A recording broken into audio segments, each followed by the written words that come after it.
And I would like to yield any remaining time I have to my colleague, Representative Kahale. Clay. Hello, Representative Strickland, and I really appreciate the extra time. And I will stay on the subject that you started on in terms of readiness, because this is a readiness hearing, and it's important that we talk about those thousands of military families who have been displaced over the holidays. My question is directly to Admiral Lindsay. Since November 29th, our service members who have been living frankly, a nightmare. They were told that they could return home by Christmas. That's what the Navy initially said. That never happened.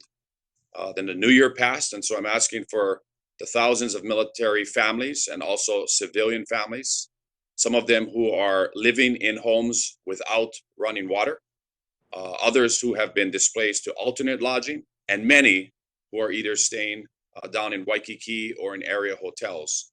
When can those civilian and military families expect to go back to their homes, to have a home that is safe to be in, that has clean running water, and they can have the full confidence that it's safe to move back? Do you have an idea of when that is, Admiral Lindsay? Yes, sir. We want to make sure that the homes have drinkable water. And so we're working diligently with our partners at the Hawaii Department of Health and the EPA and our fellow services to, once we attain that drinkable water and it is safe to use, then that those families that have chosen to displace will be able to return to their homes. We expect that to begin occurring here in late January and proceed through the middle of February. Original estimates were not accurate because of the scope and scale with which we had to address the water system, again, in conjunction with our partners. And so that is the current timeline, late January to early February. And that schedule is posted on our website so folks can see it and be well aware of it. And we communicate that through the various venues we've been using to communicate. All right, thank you for that question. And Chairman, I can't see the time, so when I do hit my the remaining time left from my colleague from Washington State, can you please let me know? You have 2 I'll minutes. go 2 minutes. All right, thank you, sir. I'll go to a follow-on question for Admiral Stamatopoulos, and this talks about the structural integrity of the Red Hill tanks. In your earlier answer, you discussed the 20 Red Hill tanks, and it's important for my colleagues to know that there are 2 tanks that have not been in operation for many, many years, tanks number 1 and tanks number 19. Tank number 1 is the proposed prototype if there were to be a secondary containment type of prototype to be done. But when looking at the other 18 tanks that are or could be potentially put into operation, tanks number 3, number 4, and number 11 have not been inspected for approximately 40 years.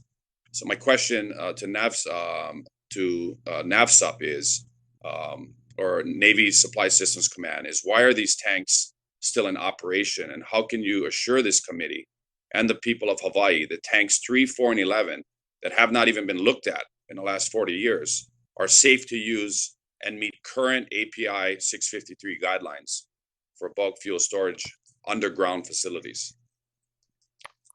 Yes, sir. Thank you for the question.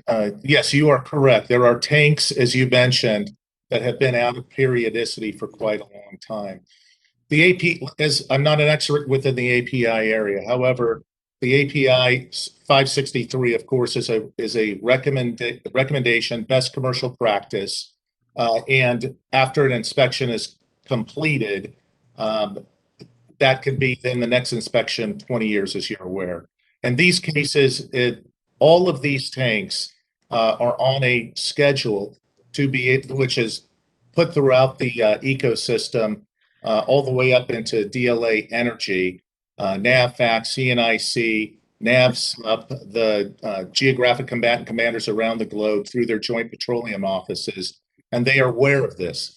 There are, as you know, sir, there are certain requirements for baseline activities, current operations, and then there are also war reserve requirements. So through that process, there are, if you will, shared risks, if you will, to determine which tanks will be up next in the clean, inspect, and repair cycle. And all that has to be balanced, if you will, with the geographic combatant commander's risk comfort, if you will.